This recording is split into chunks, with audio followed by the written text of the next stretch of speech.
सात संगत जी प्यार नाल कहना धन निरंकार जी। सात संगत जी, आदमी आदमी में अंतर, कोई हीरा तो कोई कंकड़।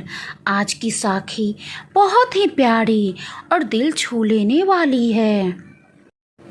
आशा करती हूँ कि आज की साखी आप सभी को बहुत ही पसंद आएगी।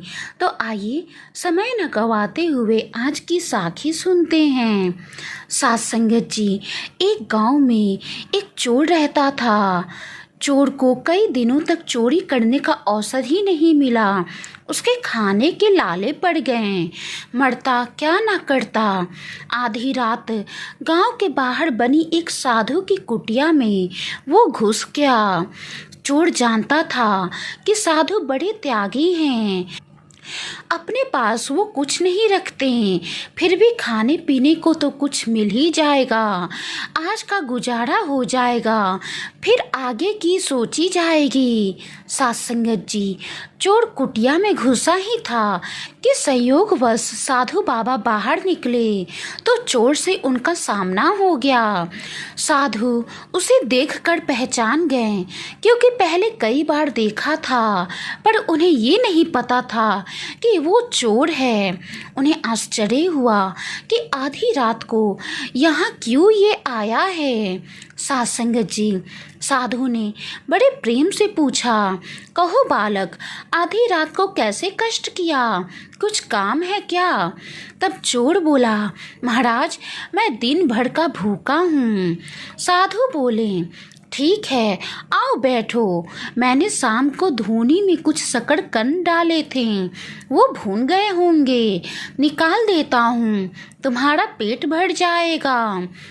पेट का क्या है बेटा, अगर मन में संतोष हो तो जितना मिले उसमें ही मनुष्य खुश रह सकता है। यथा लाभ संतोष, यही तो है। सात संगत जी, साधु ने दीपक जलाया, चोर को बैठने के लिए आसन दिया, पानी दिया और एक पत्ते पर भुने हुए शकरकंद रख दिए। साधु बाबा ने चोर को अपने पास में बैठाकर उसे इस तरह प्रेम से खिलाया जैसे कोई माँ भूख से बिलखते अपने बच्चे को खिलाती है। उनके व्यवहार से चोर निहाल हो गया। सात संगत जी, चोर सोचने लगा, एक मैं हूँ और एक ये बाबा। मैं चोरी करने आया और ये प्यार से मुझे खिला रहे हैं। मनुष्य ये भी है और मैं भी हूँ।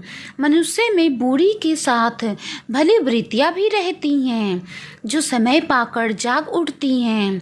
सात संगत जी, जैसे उचित खाद पानी पाकर बीज पनप जाता है, वैसे ही संत का संग पाकर मनुष्य की सद्वृत्तियाँ लहला उठती हैं। चोर के मन के सारे कुसंस्कार हवा हो गए। साधु की संगति पाकर आधे घंटे के संत समागम से चोर के कितने ही मलिन संस्कार नष्ट हो गए। साधु के सामने अपना अपराध स्वीकार करने को उसका मन उतावला हो उठा। फिर उसे लगा कि साधु बाबा को पता चलेगा कि मैं चोरी की नीयत से उनकी कुटिया में आया था, तो उनकी नज़र में मेरी क्या इज्जत रह जाएगी। क्या सोचेंगे साधु बाबा कि मैं कैसा प्राणी हूँ जो मुझ संत के यहाँ चोरी करने आया है। सात संगत जी, लेकिन चोर ने फिर सोचा, साधु मन में चाहे जो समझे, मैं तो इनके सामने अपना अपराध स्वीकार करके प्रायश्चित करूँगा। दयालु महापुरुष हैं, ये मेरा अपराध अवश्य क्षमा कर देंगे। संत के सामने प्रायश्चित करने से सारे पाप जलकर राख हो जाते हैं।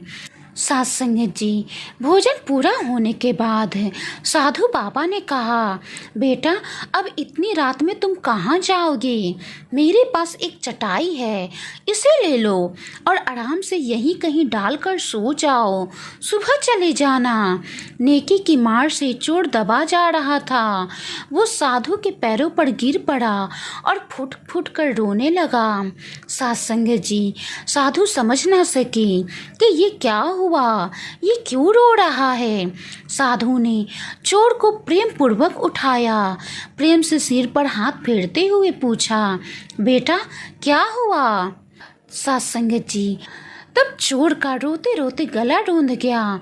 उसने बड़ी कठिनाई से अपने को संभाल कर कहा, साधु महाराज, मैं बड़ा अपराधी हूँ। साधु बाबा बोले, भगवान सबके अपराध क्षमा करने वाले हैं। भगवान के शरण में आने से बड़ा अपराध क्षमा कर देते हैं। उन्हीं की शरण में जा। तब चोर बोला, मैंने बहुत बड़ी बड़ी चोरियां की हैं।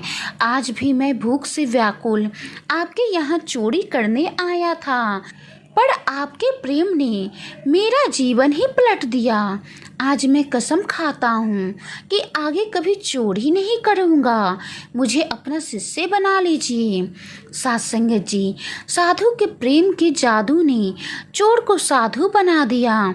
उसने अपना पूरा जीवन उन साधु के चरणों में सदा के समर्पित करके जीवन को परमात्मा को पाने के रास्ते में लगा दिया।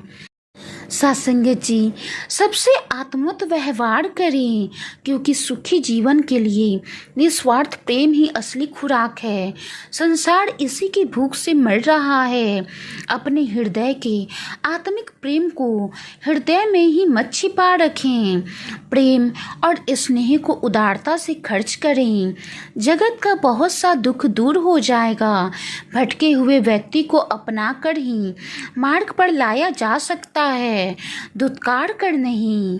जिस प्रकार चोर भटका हुआ था, गलत रास्ते पर था, पर साधु बाबा के प्रेम ने, साधु बाबा के व्यवहार ने चोर को मार्ग पर ला दिया। साथ संगत जी, दुनिया में तो बहुत सारे इंसान हैं, लेकिन इंसान इंसान में अंतर है। कोई हीरा तो कोई कंकड़ है। सभी को सही मार्ग पर चलने की जरूरत है, और सही रास्ता केवल पूर्ण सद्गुरु ही दिखा सकता है। जो पूर्ण सद्गुरु के चरणों में आकर झुक जाता है, वो नेकी के रास्ते में चला जाता है। महापुरुषों की संगत कर जीवन को सुखमय बनाता है। जीवन के सारे दुर्गुणों से छुटकारा पाकर जीवन को सही रास्ते पर लाता है। भक्ति के रास्ते पर चलकर परमात्मा को पा लेता है, जो सद्गुरु के चरणों में चला जाता है। साथ संगत जी, अगर वाणी में कोई गलती हो गई हो तो बख्श लेना जी। आज की साखी के बारे में आपकी क्या राय है, कमेंट बॉक्स में ज़रूर बताइएगा। साखी को लाइक करें, ज़्यादा से ज़्यादा शेयर करें। अगली बार एक और प्यारी सी साखी लेकर उपस्थित रहूंगी। साथ संगत जी, प्यार नाल कहना। धन निरंकार जी।